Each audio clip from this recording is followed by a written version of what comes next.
This edition of MacVoices is supported by the MacVoices Dispatch, our weekly newsletter to keep you up on all the latest from MacVoices. Watch or listen to MacVoices straight from your email client. Sign up at macvoices.com/newsletter and stay up to date. Welcome to MacVoices. This is the talk of the Apple community, and I'm Chuck Joyner. Folks, once again, we're on the road to Macstock, heading to Woodstock, Illinois in July. We're going to see a lot of our friends there, a lot of folks that you know, and folks you've heard on MacVoices for one reason or another, doing all kind of interesting things. This year, they're going to be talking about the theme of productivity.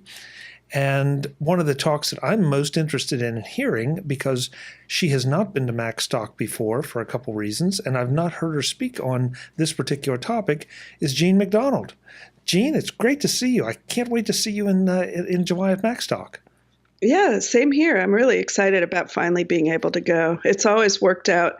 Like the first year I was supposed to go, I just got deathly ill after WWDC, and I had to cancel my flight because I thought, well, I could sit in a hotel room and I could just work on my talk and give my talk and go back to the hotel room. But I'm like, no, I'll be hanging out with Chuck and Allison and everybody, and they'll all be like chit-chatting a lot, and I will be losing my voice because I basically lost my voice. So I thought that's just going to be frustrating, and I better just cancel the whole thing. So yeah, sad face. Well, but hey, you get to make up for it now, and yeah. I'm really excited to have you there because I think it's just so much your kind of event in so many ways. Right. But you submitted a talk and were accepted as a speaker, which is also exciting. So you're kind of doing double duty here as an attendee and as a first-time speaker. Yes, that's right. I'm excited about it. And I'm very passionate about the topic that I will be presenting and giving, hands-on work with, and because it's become a big part of my life in the last year. Okay. Well, and that talk is? Microblogging. There might be a more fancier title to it, but microblogging for fun and profit is kind of my, but for productivity purposes, definitely. Okay, so now, as we always tell the audience, we don't want you to give the talk here. That's not the purpose. But we also want to make sure they understand what the talk's going to be about and what they'll learn. So first off, we all know what blogging is, but what's microblogging? Well, if you're familiar with Twitter, you are familiar with microblogging. That Twitter is a way to put out short posts and to put them out easily and to share stuff with other people without writing whole, long, involved blog posts. And I think that's why Twitter became so popular, is that they did make it easy. And a lot of people actually kind of stopped blogging because they were getting their opinions out in the world on Twitter. And then it was easier than sitting down and writing long blog posts to post to their own WordPress blog or whatever. So, in a nutshell, that's what microblogging is doing blogging, but on a much more micro level. And, in Twitter's case, it was 140 characters. Now it's 280. But Twitter doesn't have the corner on the microblogging market, even though it might seem that way. Twitter is one provider of a microblogging format platform, but the idea is you could always write your own short posts without titles. Generally, that's one of the distinctions between a regular blog post and a micro blog post, is that a microblog post tends to not have a title, and that you can get right into it and you can post it without trying to think of a title for something only 280 characters. So people have been doing microblogging. I mean, you could even say that Daring Fireball is kind of a amalgam of long blog posts plus what he calls link posts, but it's a kind of microblogging. John Gruber writes very short posts that usually link out to something, or at least express a short opinion on something, and that also qualifies as microblogging. Okay. So I guess we're all inundated with social media. So we have Twitter, we have Facebook, we have more traditional. Whoever thought a blog would be considered traditional, but a more traditional blog kind of thing.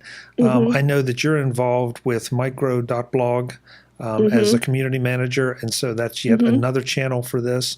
Do you see this as a personal project? You said for fun and profit, so I get the impression that there's a personal component to it and also a business or potential work component to it. Well, I do think that, one of the things that I've learned as a consequence of working with Micro.blog and being the community manager is a greater appreciation for what's called the indie web. And that is basically the web as we knew it before there was Facebook and Twitter, the web where each one of us had a domain name and we posted our content on our site, and we might repost it elsewhere, but we basically owned our content and we controlled it. And if, for example, our ISP went out of business, we just move our whole site to another ISP. Now, if Twitter goes out of business, your tweets, you might be able to get them out, the content themselves, but you'll never be able to format them. And you probably wouldn't even want to. It's just pretty interesting. There are people who have created open source, like community built projects that can take the place of Twitter or other kinds of silos like Instagram or Facebook. And I think it's a really important thing for people to think about now, especially with this high level of dissatisfaction with the big social media silos. Both Facebook and Twitter have come in for a lot of justifiable criticism lately. And, decentralizing that kind of interaction that we used to have on the web itself and now have on Facebook or Twitter, decentralizing that would be a good counterpoint to what has been happening, and let's have a series of blogs out there where people know each other, they comment on each other's stuff, but no one person is in charge of the whole thing and can take the whole thing down. I completely understand the desire to do that. I guess, like so many of us, I'm a bit of a digital hoarder, and so yes, I've contributed to Facebook. I've contributed to Twitter. I recognize that those things could go away. I'm not sure they're really worth anything after about the last year, because everything sort of goes. I guess it just goes stale, or maybe not, depending on what you've contributed. It depends. Like all the photos that you've put up on Facebook, and probably, and I say you, not necessarily you, Chuck Joyner, but everybody, myself included. That might be the only place I've posted that, and I have them on my phone somewhere, but I don't have them like in an album that I control or I can share the way I want to. And so that's what I'm learning how to do with microblogging, because a lot of microblogging that I see now today is not just writing, but also photo blogging. So, posting a photo kind of like Instagram, and Instagram is a form of microblogging too. So, and again, Jean, I desperately want to dig into this, but I also want to be careful we don't cross too far. So, are you advocating, say, cross-posting to maybe the more traditional things like Facebook and Twitter, and then something like microblog or some of the other community-based or community-oriented things? Is that where this is going? Yes. So there is a acronym that is popular among the people who advocate for the independent web. It's POSSE, P-O-S-S-E. Excuse me. And that stands for roughly post on your own site, syndicate everywhere else. So maybe it should be POSE. I don't know. But POSSE is the accepted acronym for that. So post first, where in a channel that you control, and then syndicate outward, either cross-posting to Twitter, Facebook, Instagram, or figuring out a way to share stuff, to Medium or things like that if you have longer posts. And that way you have all of your stuff together and you still get to share it and you still get to reach a wider audience. You just don't you're not totally dependent on these corporate platforms. So if I heard that right, or at least my interpretation of what you said is that I would have a chuckjoyner.com or .me or whatever site, and then I would take that same content and post it or cross-post it out to everything else. So I've still got control, but I'm still participating in all those other spaces. Right, exactly. And there are a lot of tools that have been built to make that possible. And I mean, you are already doing some form of that now. I mean, everything that you post on MacVoices, in Facebook is something from your website. It doesn't go directly to Facebook, I assume. Or if it does, then it goes back to your own site. You wouldn't use Facebook as the canonical Chuck Joyner content location because you don't have control over that either, what happens with your account, but also what it looks like and how it reads and how people can respond and so forth. Right. Yeah. And I mean, some of us get hung up on the appearance of our site. You're right. But when you go to Facebook or Twitter, you take what they give you and do the best you can, but that's pretty much it. And and everybody understands that. So I don't think there's any condemnation with it, like maybe there is if it is your own site. Then it's like, that looks like something from the 1980s, and we didn't even have an internet at the 1980s. That would be impressive, actually. Yeah. No, it wouldn't. No, just lots of little pieces of text. That's true. So this sounds very interesting, Gene. I'm going to be anxious to see how you handle it and all. Again, there's so many questions I want to ask, but I'm sure that the presentation will answer them. Or if they don't, then we'll get you back here afterwards and we'll talk about it. Yes, I think it'll be great. I'm looking forward to it because I think it's a concept. It really has taken me about a year working on Micro.blog to finally get at least the basics of it settled in my mind of how I want to use microblogging. And everybody uses it a little bit differently. So I think it will be a help for people who are interested in moving off of one of those platforms, or at least not putting all their eggs in one basket, social media wise, that they can, the folks at Macstock, I will be able to give them a quicker tour to learning what I learned about that took me about a year independently, and talk about the ways that you can microblog. And and it's not just micro.blog. That's one. That is one tool, but you could use WordPress or other types of website, hosting things. So it's not tied to one product, and that's the whole idea. It shouldn't be. It should be something that other people can contribute, and also can it all runs on RSS, which is kind of fascinating, and I still haven't got my head around that exactly. But every micro.blog is basically an RSS feed that feeds into a timeline, and you can use that RSS feed however you wish, and you could feed it into other things as well. So I promise to be even more expert on RSS by the time I see you in July.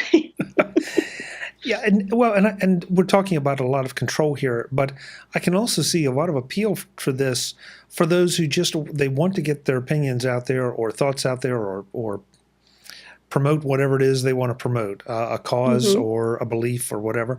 That as great as WordPress is, as great as Squarespace is, as great as a number of the website building and hosting companies are, there's still a challenge to it. And when you can, I think that's one thing why Twitter took off, even though back then it was still a little shaky, why Facebook, took off, because people don't have to learn how to do a lot of things. They just can, there's a little box and you start to type into it and that's it. And then hit publish and you're up, and it's easy, and somebody else is doing the work. Yes. Or not doing the work, depending on your point of view. or using it for some other purpose. Yeah. I mean, we're about to go off the cliff there, but exactly. You know what I mean? Yeah. I do. But at the same time, people still want to be heard. They want to have a voice, and the microblogging thing may be a very, very cool way to do it. So yeah, I think it is. yeah. So Okay, so if you've been thinking about starting a blog, folks, maybe you want to wait until Macstock. Maybe it'll be a microblog or yeah, micro.blog or whatever. I don't know. or something, but Yeah, yeah. Great. easier than you think. Let's put it that way. It has to be easier than I'm thinking right now. So, so we're talking about Woodstock, Illinois in July. You can get the best discount out there. Mike Potter has been kind enough to give all of us, all the speakers, codes that you can get the best price. They're all the same, so there's no better best price. But these are the codes that are for the speakers to give to our audiences to make sure we try to get you there because we really want to see you. Gene, do you recall what your code is? I do not. I'm afraid I haven't yet started promoting my code, and so I forgot. I didn't. Okay, well that's anyway. all right. Yeah, but you have a code, and I'm sure you know what it is. I have a code, and good. my code is really hard to remember. It's called MacVoices, all caps, and that'll get you the best price there. And Jean will start promoting her code, so you want to follow her on all her social media presence and everything, because I'm sure you'll see it there. Yes. And Jean, that's your big chance. Plug everywhere that folks can find you. Okay. Well, I am on Twitter at MacGenie, which is MacGenie, and that is also my handle on micro.blog. And I am on Facebook, but I'm moving away from that, so I haven't really been active there. I also do a number of podcasts, and some of them are actually hosted on micro.blog as well, because now we're a podcasting platform as well.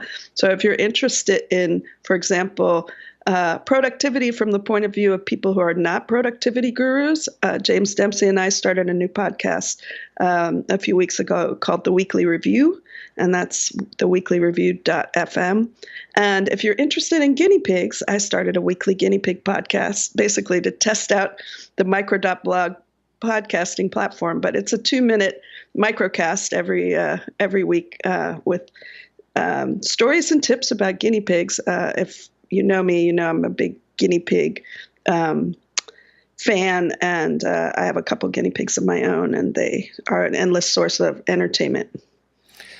Okay, I can't let that go. First of all, we're talking guinea pigs. Yeah, not literal guinea pigs, not guinea pigs. Not the metaphor guinea pigs. No, the actual guinea pigs. Okay. Mm-hmm. Yes. Okay, so that's good. So the second thing, I did not know that micro.blog was a podcasting platform. Yes, we call it microcasting because we're hosting short podcasts. So there's a cap on the length, or at least the file size of the podcast, and we also put out an app called Wavelength, so you can basically record and edit a short podcast right on your iPhone, and that's super fun. And that's what got me started on the Guinea Pig Weekly podcast, because I thought, what am I going to do? You know, I was beta testing the software, and I thought, well, I have guinea pigs, and I can talk about them endlessly. So let me try to do 2 or 3 minutes about guinea pigs and then edit that up. And it was real fun. And a lot of people who have micro.blog accounts now are starting to do these microcasts. And I never thought I would like short podcasts like that, because I like to put one on and just listen, you're driving or whatever. But I'm starting to like that format a lot better. I think I've gotten a little bit burned out on the hour to 2 hour podcasts that are out there. And I make a folder of all the microcasts. And so I have 2 to 5 minutes of different people, and I can listen to about 10 microcasts in the amount of time I would listen to what I now call a macrocast. It's a lot of fun. And it's just another way we're trying to make things easier for people to do and communicate and have their content and their opinions out there on the internet without having to be, in this case, some kind of audio genius like yourself, Chuck. Well, I don't know about audio genius, but I've got the battle scars. Let me tell you. So, all right. So will we hear about microcasting as part of your Macstock presentation as well? I hadn't really. When I submitted my talk, we hadn't released microcasting hosting at the time, so I hadn't really thought of it. But I will certainly mention it, and I will talk about how you could integrate a micro blog. So you could integrate text and photo posts and podcast posts into the same blog. And each microcast, we generate a podcast feed for it, and you can use that for subscribing or to get into the Apple podcast directory. So that's like a step that would otherwise, I think, flummox the average user that we take care of. And I think that's really great. When we started this discussion, I had no idea you were going to end up giving me homework, and now I've got all kind of homework because I need to do. I'm signed up on micro.blog. I think just I have my identity there, but I need to explore a lot more of this, and now microcasting. So, oh, there goes another sleepless night. Yeah, and in my case, like I just bought a portable microphone for my iPhone so that I could record the guinea pigs. I spent more on the microphone than the guinea pigs cost, but whatever. It's another opportunity to get obsessed about audio and technical equipment that I didn't have before. Yeah, another excuse, right? In other words.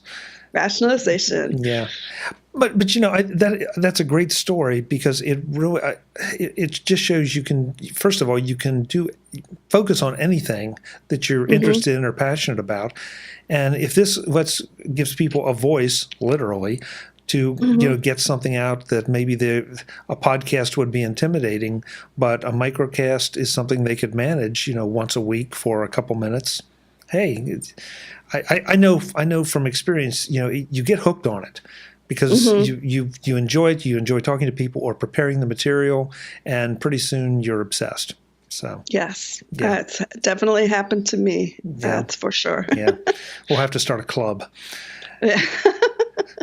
So once again, I will see you. Well, actually, I will see you before Macstock because you're going to be at WWDC in San Jose. That's right. WWDC week in San Jose, which starts in less than 3 weeks, which is a little intimidating because I am organizing, as usual, with James Dempsey, the leader of James Dempsey and the Breakpoints. We're doing a show, a benefit concert for the benefit of App Camp for girls. And I think it's, the funnest, if not, I'm biased, of course, but I think it's one of the funnest things that happens at WWDC. And the tickets just went on sale. So it's called Live Near WWDC. And that's the URL to livenearwwdc.com for people who, you don't have to be a WWDC attendee to go to our show. You just have to be there in San Jose. And even if you're not, we've created a special ticket for people who can't come, but we call it our Wish You Were Here list. So, because sometimes people like to buy tickets just to support App Camp. But our venue is so small, like not tiny, but we'll sell out of tickets for sure. And so we want to make sure that the people who are actually coming get the tickets that are to get into the show, and people who would like to be there in spirit, we have a separate, but equally very gratefully accepted, ticket that they can buy. Well, first of all, I already have my ticket. Second, this is a fantastic cause, and third, it's a fantastic show. So you can't beat it. And I'll make sure I have a link in the show notes to Live Near WWDC so that folks can go and get whatever kind of ticket is appropriate for them. Great. So, thank you. So I will see you in San Jose in a few weeks. I'll see you in Chicago, Woodstock to be specific, a few more weeks after that. After that, I know. Yeah, you'll get tired of me, Gene. That will not happen. Well, it's been too long. It really has. It has. Thanks so much. Thanks for having me. It's great to be here again. It's been a while. It is. We'll get you back soon. Folks, I'm Chuck Joyner. This is MacVoices one last time. Macstock2018.com. That's where you want to go to get your tickets. The code MacVoices will get you the best deal out there. I really hope to see you in Woodstock, Illinois, because it's going to be a lot of fun. We're going to learn a lot. And now I have one more must-attend session, thanks to Gene. Until the next time, thanks for watching. Visit MacVoices.com for show notes and to connect with Chuck on social media. Get involved in our MacVoices Facebook group And get more out of your Apple tech with MacVoices magazine, free on Flipboard. And if you find value in it all, consider supporting us at patreon.com/MacVoices and join these folks who help keep MacVoices coming to you. Advertising handled by Backbeat Media at backbeatmedia.com. Bandwidth provided by CacheFly at cachefly.com.